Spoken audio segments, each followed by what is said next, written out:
Hello students, आज का हमारा टॉपिक है linear partial differential equation of second and higher order. तो सबसे पहले हमारे पास लीनियर पार्शियल डिफरेंशियल इक्वेशन क्या होती है, ये हम डेफिनेशन पहले भी डिस्कस कर चुके हैं। Let me recall it again. ऐसी पार्शियल डिफरेंशियल इक्वेशन जिसमें डिपेंडेंट वेरिएबल और उसके पार्शियल डेरिवेटिव फर्स्ट डिग्री में हो और वो आपस में मल्टीप्लाई ना हो, मतलब डिपेंडेंट वेरिएबल और उसके डेरिवेटिव आपस में मल्टीप्लाई भी ना हो और वो फर्स्ट डिग्री में हो, तब उस डिफरेंशियल पार्शियल डिफरेंशियल इक्वेशन को मैं बोलता हूं linear partial differential equation. So if I consider a linear partial differential equation, okay, LPD, linear partial differential equation of order n and general, यही करिए general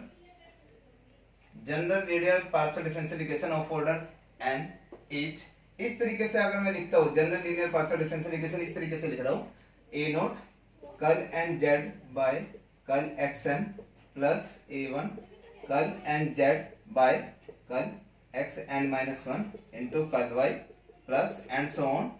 I am writing down curl n z by curl y n, okay, and plus suppose that I am writing अब n order के derivatives ये आ गए। अब n minus one order के derivatives curl n minus one Z over curl x n minus one plus b1 curl n minus one Z over curl x n minus two into curl y and plus b2 curl n minus three into curl y square and so on and plus bn minus one curl n minus one Z upon curl y n minus one and so on. फिर n minus two order के derivatives लूंगा, okay, plus and so on करते करते अब first order के derivative तक जाइए। Suppose that I am writing m naught curl z over curl x plus m1 curl z over curl y plus some another n not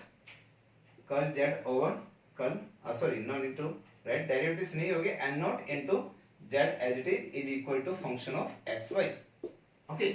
यहाँ पर जितने भी है ये a note a1 a2 a3 an b note b1 b2 b3 bn m note m1 and n note, ये सभी के सभी क्या है कोफिशिएंट्स। ये हमारे कोफिशिएंट्स कांस्टेंट्स भी हो सकते हैं and function of x y भी हो सकते हैं, okay. So I am writing down that कि a note a1 a2 a3 an and b note b1 b2 b3 bn minus 1 and so on m note m1 n note are constant coefficient or function of x,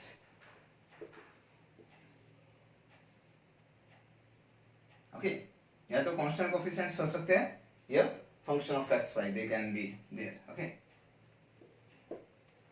तो हम कह रहे हैं कि अगर ये constant है तो हमारे पास क्या बन जाएगी, partial differential equation with constant coefficients हो जाएगी। और अगर ये फंक्शन ऑफ एक्स वाई है तो हम कह देंगे partial differential equation with variable coefficients बोल देंगे इस इक्वेशन को। सो मान लीजिए इक्वेशन नंबर मेरी 1 है, तो इसी इक्वेशन को मैं कहूंगा this is partial differential equation of order n with, अगर ये सभी कोफिशिएंट कांस्टेंट है तो बोलूंगा विद कांस्टेंट कोफिशिएंट्स। आगे ये सभी के सभी फंक्शन ऑफ एक्स वाई है तो मैं बोलूंगा nth order partial differential equation, nth order linear partial differential equation of order n with variable coefficients. अब हमारे पास आता है नया। सो अब हमारे पास क्या है, ये हमारे पास है linear homogeneous partial differential equation. Linear homogeneous partial differential equation क्या होती है, लीनियर का मीनिंग तो क्या हो गया, जितने भी मेरे पास पार्शियल डेरिवेटिव्स है उन सभी की डिग्री क्या होनी चाहिए, 1 होनी चाहिए। तो हमारे पास जितनी पार्शियल डेरिवेटिव्स है उनकी डिग्री 1 है इस इक्वेशन में। और होमोजेनियस का मीनिंग क्या है, ऐसी पार्शियल डिफरेंशियल इक्वेशन जिसमें सभी के सभी पार्शियल डेरिवेटिव सेम ऑर्डर के हो। तो यहाँ पर आप देख सकते हो फर्स्ट टर्म में nth ऑर्डर का डेरिवेटिव पार्शियल डेरिवेटिव है, सेकंड में भी nth ऑर्डर पार्शियल डेरिवेटिव है, थर्ड में, फोर्थ में भी और लास्ट में भी आपका nth ऑर्डर पार्शियल डेरिवेटिव है। और सभी डेरिवेटिव्स की पावर 1 है इसलिए लीनियर, और सभी पार्शियल डेरिवेटिव सेम ऑर्डर के हैं इसलिए होमोजेनियस। तो आपकी linear homogeneous partial differential equation होती है वो इस फॉर्म की होगी। तो मैं यहाँ पर ये लिखा है a naught curl n z y curl x n plus a1 curl n z y curl x n minus one into curl y, मतलब n minus one derivative with respect to x है और एक partial derivative with respect to y है।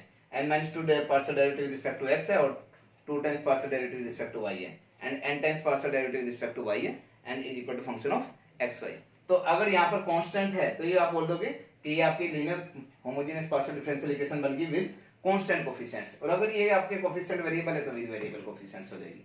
Okay, तो अगर ये आपके same order के नहीं है पार्शियल डेरिवेटिव्स तब उसे आप बोलोगे नॉन होमोजेनियस, तब उस केस में बन जाएगा non homogeneous partial differential equation, non homogeneous partial differential equation. कब बनेगा ये non homogeneous partial differential equation? If all the derivatives in partial differential equation are not of same order, अगर वो सेम ऑर्डर के नहीं है तो उसे non homogeneous partial differential equation कहेंगे। ओके, अब मैं कुछ नोटेशंस ले लेता हूं कि मैं इस चैप्टर में हम नोटेशंस ले रहे हैं कि कर्ल बाय कर्ल एक्स, अगर मेरे पास ये ऑपरेटर है तो उसको हम डिनोट करेंगे किससे? डी से, और अगर मेरे पास ये ऑपरेटर है कर्ल बाय कर्ल वाई तो उसको मैं डिनोट करूंगा ऑपरेटर डी डैश से। ओके, तो अगर मैं ये ऑपरेटर इस फर्स्ट इक्वेशन में यूज करता हूं so what it will be, you can see that easily कि अगर मैं इस ऑपरेटर का यूज करता हूं तो what it will be a naught, ये आपका n टाइम्स है तो मतलब d raise to power n हो जाएगा। ओके, यू नो दैट कि अगर ये आपका curl by curl x d है तो curl square by curl x square ये डी स्क्वायर होगा। इसी तरीके से आपका curl n by curl x n है तो d raise to power n होगा। ओके, उसी तरीके से अगर उसमें डबल डेरिवेटिव है तो डी डैश स्क्वायर हो जाएगा, nth derivative with respect to y है तो d dash raise to power n हो जाएगा। तो इससे मैं रिलेट करके ऐसे लिख सकता हूं a नॉट, z को आप बाहर ले लीजिए ब्रैकेट के और ऑपरेटर बन जाएगा आपका a naught into d raise to power n। Okay, तो ये वाले z को मैं पहले से ब्रैकेट के बाहर लिख रहा हूं, a d raise to power n into z बचेगा ना, z मैंने बाहर लिख दिया, यहाँ पे बचेगा plus a1 into n times n minus 1 time तो है x के रिस्पेक्ट में तो d की पावर तो आ जाएगी n माइनस 1, लेकिन एक बार y के रिस्पेक्ट में है तो d डैश एक बार आ जाएगा, प्लस एंड सो ऑन करते करते यहाँ पे है an, y के रिस्पेक्ट में कितना है n टाइम्स डेरिवेटिव यानी d डैश की पावर कितनी आ जाएगी आपकी n आ जाएगी, d डैश की पावर n। तो प्लस सिमिलरली अगर मैं दूसरी ब्रैकेट लिखता हूँ b नॉट तो ये आपका बन जाएगा d power n minus 1 and plus b1 into d raise to power n minus 2 into d dash plus and so on bn minus 1 और ये बन जाएगा d dash power n minus 1 और इनटू ब्रैकेट के बाहर z। ओके, प्लस सिमिलरली मैं यहाँ पे लिखूंगा m naught into d plus m1 into d dash z plus n naught into z is equal to f of xy। और इसी को रीराइट करके अगर मैं z को थ्रू आउट कॉमन लेता हूँ तो पूरी की पूरी ब्रैकेट से z को बाहर कॉमन ले लीजिए, तो यहाँ से लगाकर तो ये z, ये पूरी की पूरी बड़ी ब्रैकेट लगा देता हूँ यहाँ पर, सो it will B of this type, तो ये ऑपरेटर बन जाएगा और ये z बन जाएगा। ओके, तो कहने का मीनिंग है ये आपका जो कोफिशिएंट ऑफ z बना ये क्या है? Function of d and d dash. उस जो ब्रैकेट है ये इसमें हमारे पास क्या है? केवल टर्म्स है जिसमें d और d डैश है, तो इसी को रीराइट करके मैं कह सकता हूँ कि ये बन गया f ऑफ dd डैश और यहाँ पर बच गया ये z is equal to function of xy। तो हमारे पास जो पार्शियल डिफरेंशियल इक्वेशन थी उसमें हम नोटेशन का यूज करके हम इस फॉर्म में बना लेंगे कि हमारे पास z कॉमन आने के बाद जो ऑपरेटर बचेगा अंदर कोफिशिएंट बचेगा वो क्या बनेगा? Function of d and d dash and right hand side में फंक्शन ऑफ xy। तो this is your general partial differential equation. Okay, तो अब हमारे पास क्या है? Solution of linear homogeneous partial differential equation with constant coefficients. ये find out करना है कि linear homogeneous partial differential equation with constant coefficients अगर हमारे पास है तो उसका सॉल्यूशन हम किस तरीके से फाइंड आउट करेंगे। तो हमारे पास अगर पीडी इस फॉर्म में है, हमें अभी हमने बताया कि अगर नोटेशन हम ऑपरेटर यूज करते हैं कर्ल बाय कर्ल एक्स को d और कर्ल बाय कर्ल y को हम d डैश यूज करते हैं, तो हमारे पास ये पार्शियल डिफरेंशियल इक्वेशन बन गई थी f of dd dash z is equal to function of xy। तो हमने क्या करना है कि हमें पता है कि हमारे पास ऑर्डिनरी पार्शियल डिफरेंशियल इक्वेशन जब होती थी ऑर्डिनरी डिफरेंशियल इक्वेशन जब होती थी तो वो इस फॉर्म में होती थी some function of d into y is equal to some function of x। तो हम क्या करते थे कि f of dy is equal to 0 इसे हम सॉल्व करते थे। ओके, तो उसके लिए ऑक्सिलरी इक्वेशन हमारे पास बनती थी f of d is equal to 0, वहां से d की वैल्यू जो आती थी उसे यूज करते थे और उसके रिस्पेक्ट में जो सॉल्यूशन बनता था उसे हम कॉम्प्लीमेंट्री फंक्शन कहते थे। ओके। और फिर पर्टिकुलर इंटीग्रल निकालते थे, कॉम्प्लीमेंट्री फंक्शन और complementary function and particular integral को ऐड करके हमारे पास जनरल सॉल्यूशन आता था। ओके, तो हमने क्या करना है, कॉम्प्लीमेंट्री फंक्शन निकालना है। तो कॉम्प्लीमेंट्री फंक्शन कैसे निकालेंगे इसका, कॉम्प्लीमेंट्री फंक्शन इसका सॉल्यूशन होगा f d d dash z is equal to 0। तो हमारे पास जो ये पीडी बनेगी, इक्वल में हमने क्या ले लिया, राइट हैंड साइड में अगर मैं 0 ले लेता हूं तो इसका सॉल्यूशन फाइंड आउट कर लीजिए, उसको सॉल्यूशन को मैं कहूंगा कॉम्प्लीमेंट्री फंक्शन। तो हमारे पास ये थ्योरम है, ये नीचे लिखी हुई है theorem number 1, if u is a complementary function, जिसे मैं डिनोट करता हूं CF से। अगर u मेरे पास कॉम्प्लीमेंट्री फंक्शन है and z dash is a particular integral of the linear partial differential equation f dt dash z is equal to function of xy। अगर इसका u तो क्या है CF और z डैश क्या है आपका PI, then u plus z dash, u plus z dash का मतलब क्या है, CF प्लस PI, वो क्या बनेगा आपके पास जनरल सॉल्यूशन। तो जो ये CF प्लस PI है, that will give you the general solution of the linear PD. Okay, this is your first theorem. Second theorem क्या है, अगर आपके पास u1 u2 u3 un solution है linear homogeneous partial differential equation, ये आपके पास है, ये पार्शियल डिफरेंशियल इक्वेशन है, मान लीजिए linear homogeneous partial differential equation के f dd dash z is equal to 0। अगर इसके सॉल्यूशन आपके पास है u1 u2 u3 un, ये सभी इसके सॉल्यूशन है, तो अगर मैं इनका लीनियर कॉम्बिनेशन लेता हूं तो वो भी इसका सॉल्यूशन बनेगा। Linear combination means c1 u1 plus c2 u2 plus cn un, वो भी इसका सॉल्यूशन बनेगा, जहां पे c1 c2 c3 cn क्या है, सारे के सारे ये हमारे क्या है, कांस्टेंट्स है। ओके, सो अब हमारे पास क्या है, you have to find out the method to find the complementary function of the linear homogeneous partial differential equation with constant coefficients। तो मान लीजिए हमारे पास ये partial differential linear homogeneous partial differential equation of order n है। यहाँ पर ये homogeneous है क्योंकि सभी के सभी पार्शियल डेरिवेटिव्स है जो ऑर्डर n के हैं और सभी की डिग्री हमारे पास यहाँ पर 1 है, तो इसलिए लीनियर होमोजेनियस बन गई पार्शियल डिफरेंशियल इक्वेशन। मैंने यहाँ पे लिखा है, ये मैं नोटिस LHPD का मीनिंग है linear homogeneous partial differential equation. मान लीजिए ये हमारी given linear homogeneous partial differential equation है, this is equal to this one. तो मैं ऑपरेटर ये यूज कर रहा हूं, हमने ऑपरेटर यूज किए थे curl by curl x। So I was saying that कि कर्ल बाय कर्ल x को मैं d कॉल कर रहा था और कर्ल बाय कर्ल y को मैं d डैश कॉल कर रहा था।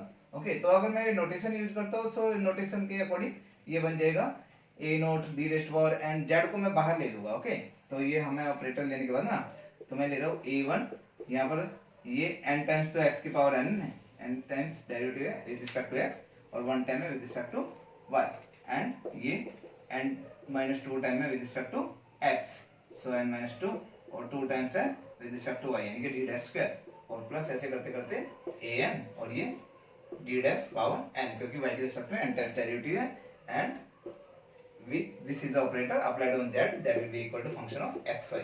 अब हमें बात करनी है किसकी, हम क्या मेथड निकालना चाह रहे हैं, कॉम्प्लीमेंट्री फंक्शन निकालने के लिए। तो कॉम्प्लीमेंट्री फंक्शन क्या होगा, so we say that complementary function, so you can write and complete that complementary function is the solution of किसका सॉल्यूशन होगा हमारा, जो हमारे पास ये कोफिशिएंट मतलब लेफ्ट हैंड साइड है a not dn plus a1 dn minus 1 d dash plus a2 dn minus 2 d dash square, okay, d dash square plus and so on an d dash n z is equal to 0। तो जो इसका solution होगा वो हमारा complementary function होगा। अब जो ये लेफ्ट हैंड साइड है, ये हमारे पास क्या है, एक तरह से ये पॉलिनोमियल है, तो मैं इसको फैक्टराइज कर देता हूँ। अगर मैं इसे फैक्टराइज करता हूँ तो मान लीजिए मेरे पास कुछ कांस्टेंट्स हैं m1 m2 m3 mn, कुछ मेरे पास कांस्टेंट्स है, तो मैं इसे फैक्टराइज कर देता हूँ। तो let factorize it, that factorization of 2, मान लीजिए ये मेरे पास 1 है, ये मेरे पास इक्वेशन 1 है, इसे 1 कॉल कर दीजिए और ये आपके पास इक्वेशन नंबर 2 है। तो मेरे पास फैक्टराइजेशन ऑफ 2 लीनियर फैक्टराइजेशन। तो अगर मैं इसका लीनियर फैक्टराइजेशन करता हूं तो कहने का मीनिंग है ये इस टाइप से कुछ बन जाएगा। अगर मैं फैक्टर करता हूं तो d माइनस सम, मान लीजिए m1 dn, okay, and d dash, and I can say that d minus m2 d dash and d minus m3 d dash, okay, like that it will be equal to d minus mn d dash into z, okay, d dash m n d dash into z that will be equal to 0। तो ये factorisation करके ध्यान लिखा है। तो अगर मैं तो यू से दैट, तो इसे मैं कॉल कर देता हूँ थर्ड, तो इसे मैं थर्ड कॉल कर रहा हूँ। So any solution of you can say that solution of any of the equation, अगर मैं इस टाइप की कोई भी इक्वेशन लेता हूँ d minus m1 d dash of z is equal to 0, या फिर d minus m2 d dash of z is equal to 0, z is equal to 0, और आई कैन से दैट अगर मैं इस तरीके से कुछ भी लेता हूँ d minus mn d dash of z is equal to 0। So I am writing that कि अगर मैं इस टाइप की किसी भी पीढ़ी का सॉल्यूशन निकालता हूँ तो इसका सॉल्यूशन ऑब्वियसली हमारा इस इक्वेशन का भी सॉल्यूशन बनेगा, थर्ड का भी सॉल्यूशन बनेगा। ओके, क्योंकि अगर मान लीजिए d minus m1 d dash of z, अगर मैं इस z को इसके साथ अप्लाई करता हूँ, दिस इज इक्वल टू 0, तो this into this that will be equal to 0। तो इस टाइप की किसी भी इक्वेशन का जो सॉल्यूशन होगा that will also be the solution of 3। सो इससे अगर मैं इसे 4 कॉल करता हूँ, सो यू से दैट क्या है कि अगर इस टाइप की किसी भी इक्वेशन नंबर 4, ये सभी के सभी कलेक्टिवली इसे मैंने 4 कॉल किया, तो any of the solution of the any of the equation in 4 that will also be the solution of the equation number 3। तो हम इस टाइप की किसी इक्वेशन का सॉल्यूशन फाइंड आउट करते हैं। तो उसका फिर सॉल्यूशन फाइंड आउट करने के लिए, तो मैं मान लीजिए इसमें से कोई भी इक्वेशन ले रहा हूँ, इस फोर्थ में से मैंने कोई भी इक्वेशन ली, उसका जनरल सॉल्यूशन निकाल लेता हूँ। तो अगर हम we are finding the general solution of the d minus m1 d dash z is equal to 0, suppose that I am calling it 5। Okay, अगर मैं 5 का सॉल्यूशन फाइंड आउट कर रहा हूँ, तो ये सॉल्यूशन इसे मल्टीप्लाई कर लीजिए, d का मीनिंग क्या है, कल बाय कल x, तो ये क्या बन जाएगा, curl z by curl x and minus m1 curl z by curl y that will be equal to 0। तो इसे हम किससे कॉल करते हैं, कल z बाय कल x को हम p से कॉल करते हैं, इसे q से कॉल करते हैं, तो ये बन गया p minus m1 q is equal to 0।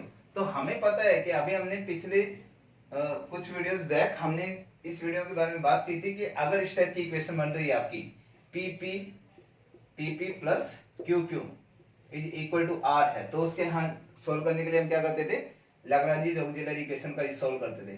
तो उसको यूज करते थे dx by p dy by q, okay, dy by q and dz by r, ये लेते थे लाग्रांज ऑक्सिलरी इक्वेशन। इन इक्वेशंस को यूज करके किसी ना किसी फ्रैक्शंस को यूज करके हम रिलेशन निकालते थे x y z में, तो वो हमारा सॉल्यूशन बनता था इस पीढ़ी का। तो हमारे पास इसी तरीके की पीढ़ी बन रही है 6, तो इसे मान लीजिए इक्वेशन नंबर 6 को बोल रहा हूँ, तो इस तरीके की पीढ़ी बन रही है। तो ये बन गया PP, तो कैपिटल P की वैल्यू यहाँ पर 1 है, कैपिटल Q की वैल्यू माइनस m1 है, और R आपका बन गया 0।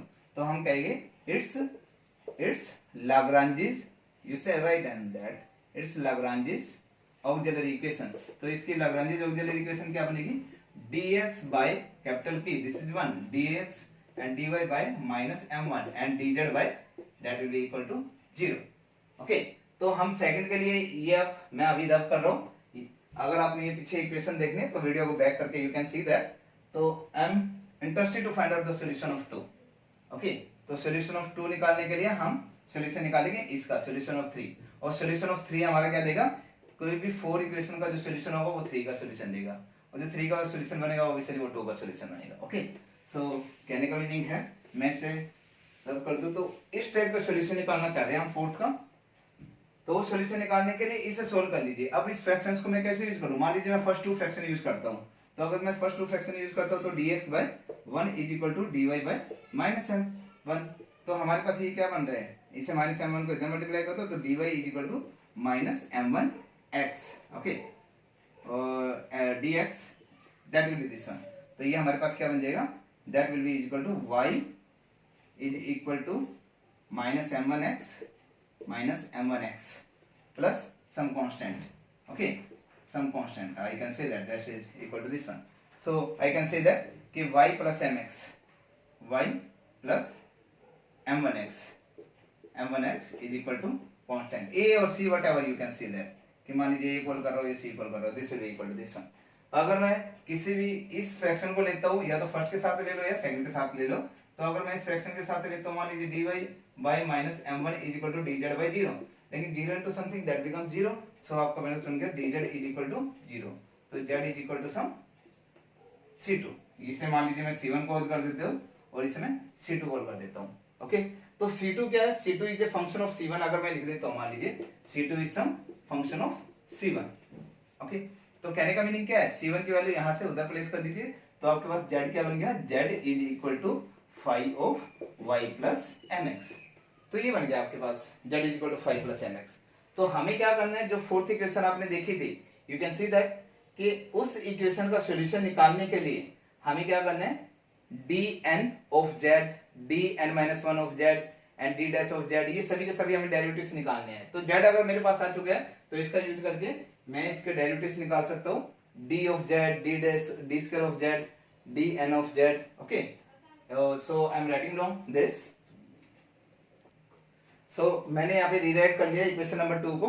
तो हमारे पास जो फोर्थ इक्वेशन थी, फोर्थ इक्वेशन में से किसी भी इक्वेशन को मैंने सोल्व किया तो उसका सॉल्यूशन इस टाइप से आया। सो आई एज्यूम कि जो ये है z is equal to 5 of y plus mx is solution of 2। ये मैं मान लेता हूँ इसका सॉल्यूशन है। अगर इसका सॉल्यूशन है तो z की वैल्यू मैं यहाँ पर रखूंगा, तो z का derivative dn of z you have to find out, dn-1 of z and d dash of z you have to find out, dn-2 and d dash square and d dash n of z you have to find out। तो कहने का meaning है, d का meaning तो है partial derivative with respect to x और d dash का meaning है partial derivative with respect to y।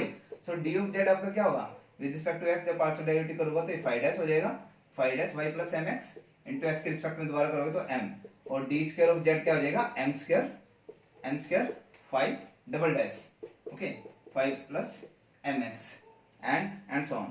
अगर मैं dn of derivative find out करता हूँ, dn of z that will be equal to mn 5 raised to power n, okay, y plus mx, that will be your derivatives। okay, so अगर मैं derivative with respect to y find out करता हूँ, what it will be, you will say that कि d dash of z मेरा क्या आएगा d dash of z will be equal to 5 dash of y plus mx and d dash square of z will be equal to 5 double dash of y plus mx। इसी तरीके से करते करते अगर मैं d dash की power में n निकालता हूँ, n यानी कि विद रिस्पेक्ट टू y अगर मैं n टाइम डेरिवेटिव करता हूँ तो it will be equal to d dash n, ये क्या आ जाएगा 5n y plus mx। तो ये आपके पार्शियल डेरिवेटिव्स हो गए। Okay, so if I place this value, ये अगर मैं सारी की सारी वैल्यू उठाकर अगर हम सेकंड इक्वेशन में पुट करते हैं तो सेकंड इक्वेशन में क्या बनेगा, ये आपका बन जाएगा m इंटू 5 और ये m into 5n, okay, m raise to power n into 5n, so it will be equal to a nought m raise to power n 5n, okay, ये बनेगा 5n n प्लस a1, ये बनेगा dn-1 क्या आ जाएगा m raise to power n-1 and into जब आपका d dash करोगे तो d डैश तो आपका 5n-1 ही है, तो यहाँ से आपका बन जाएगा ये 5 1 और ये 5n-1, तो दोनों ऐड करने के बाद फिर 5n, तो ये 5n हर टर्म्स के साथ आता रहेगा, तो इसलिए 5n को मैं कॉमन ले रहा हूँ। So 5n taken common outside, so 5n of y plus mx I am writing down here, y plus mx that will be equal to 0।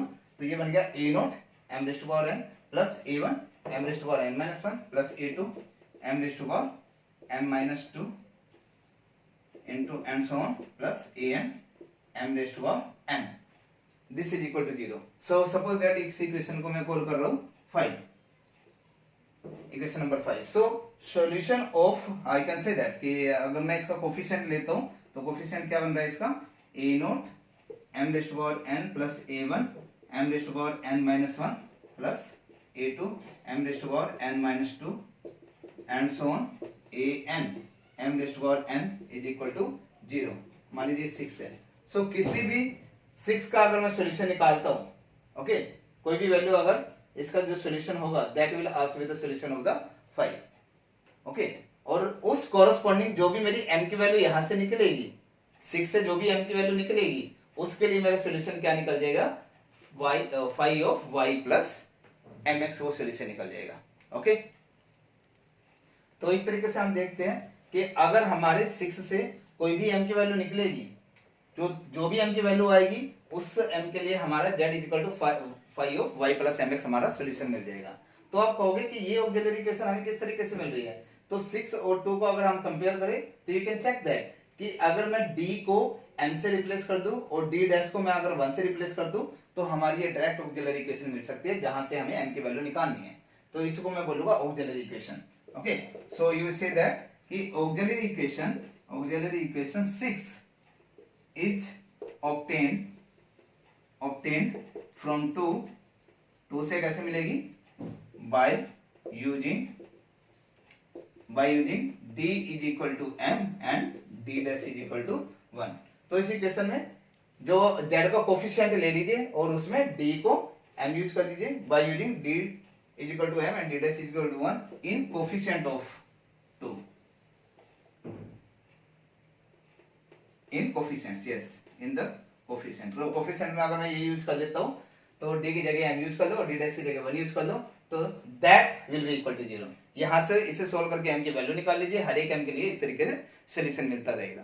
तो अब हमारी केस अराइज होती है कि m की वैल्यू किस टाइप की होगी। ओके, तो अब हमारे पास केस अराइज होते हैं कि अगर ऑक्सिलरी इक्वेशंस है, ऑक्सिलरी इक्वेशन के रूट्स आते हैं, तो अगर ये रूट्स मेरे डिफरेंट है तो हर एक रूट के लिए मान लीजिए m1 के लिए हमें सॉल्यूशन क्या मिलेगा, z is equal to phi 1 of y plus m1x, और m2 के लिए मिलेगा z is equal to phi of z will be equal to phi of y plus m2x।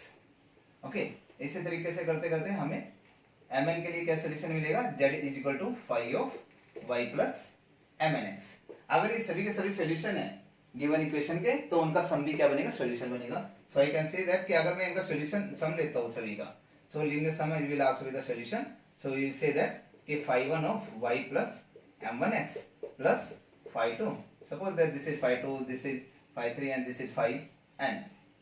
Okay, so phi 2 of y plus m2x and similarly and so on phi n of y plus mnx will be the solution, कहने का meaning ये solution निकल जाएगा हमारे given equation का। अगर आपके पास roots repeated है, मान लीजिए रूट्स है, रूट्स आर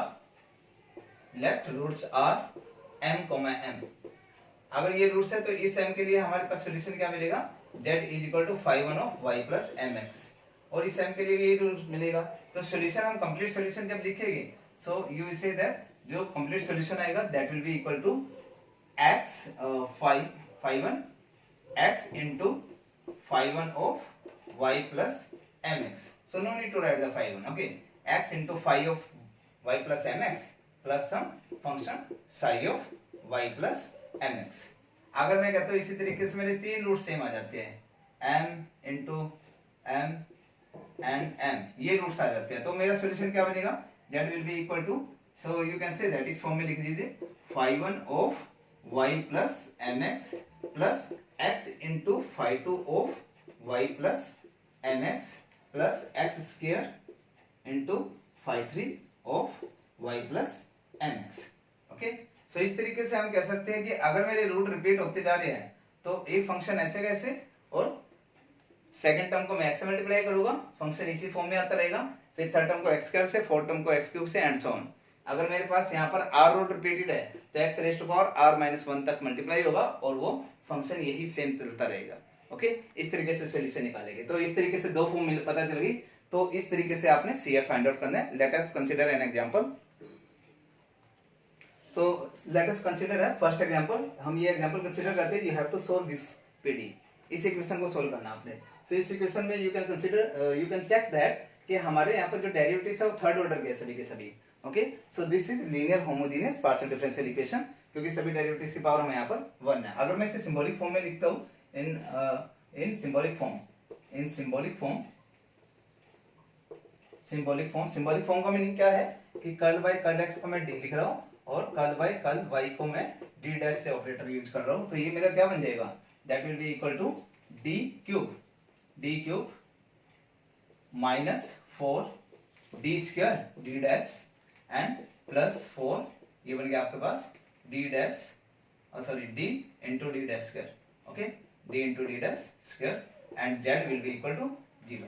सो आपके पास फर्स्ट इक्वेशन थी, फर्स्ट इक्वेशन को रीराइट करके हमने सिंबॉलिक फॉर्म में इस तरीके से लिख दिया। सो you say that it's auxiliary equation is given by using d equal to m and d dash is equal to 1 in coefficient of z in equation 2। तो इक्वेशन नंबर 2 में डी को मैं m लिख देता हूं, तो ये हो गया m cube minus 4m square D dash को 1 ले रहा हूं और plus 4m that will be equal to 0। ये जनरल इक्वेशन मिल गई। तो यहाँ से हमने m की वैल्यू फाइंड आउट करनी है, m की corresponding वैल्यू के लिए हमारे पास सॉल्यूशन मिलता रहेगा। तो यहाँ से m की वैल्यू क्या होगी? So throughout the equation m is common here, you can say that is m square minus 4m plus 4 that will be equal to 0। Okay, so what will be the solution? इसको rewrite करके मैं क्या लिख सकता हूँ? m, ये हमारे पास क्या है? m माइनस 2 का होल स्क्वायर है, m square plus 4 minus 4m is there, so this will be equal to 0। So इनका प्रोडक्ट अगर इक्वल टू 0 है तो या तो m 0 होगा या फिर m माइनस 2 स्क्वायर 0 होगा। अगर m माइनस 2 स्क्वायर 0 है तो आप कहोगे यहाँ से m की वैल्यू क्या आएगी? सेम आएगी 2 and 2। तो कहने का मीनिंग है तीन वैल्यू आ गई हमारे पास 0, 2 and 2। तो हमारे पास रूट एक तो डिफरेंट है और बाकी दो रिपीटेड है। तो इसके लिए सॉल्यूशन हमारे पास क्या मिलेगा? जेड y इक्वल टू 0 के लिए मिल गया 5 1 y plus 0x 0 into x और प्लस 5 2 y प्लस 2x, लेकिन ये तो रिपीट कर रहा है y प्लस 2x, तो थर्ड के साथ x मल्टीप्लाई हो जाएगा x into 5 3 y plus 2x। okay, so 0 is no need to write, just I am writing down 5 1 of y plus this, so this will be your complete solution of the given PD। let us take another example।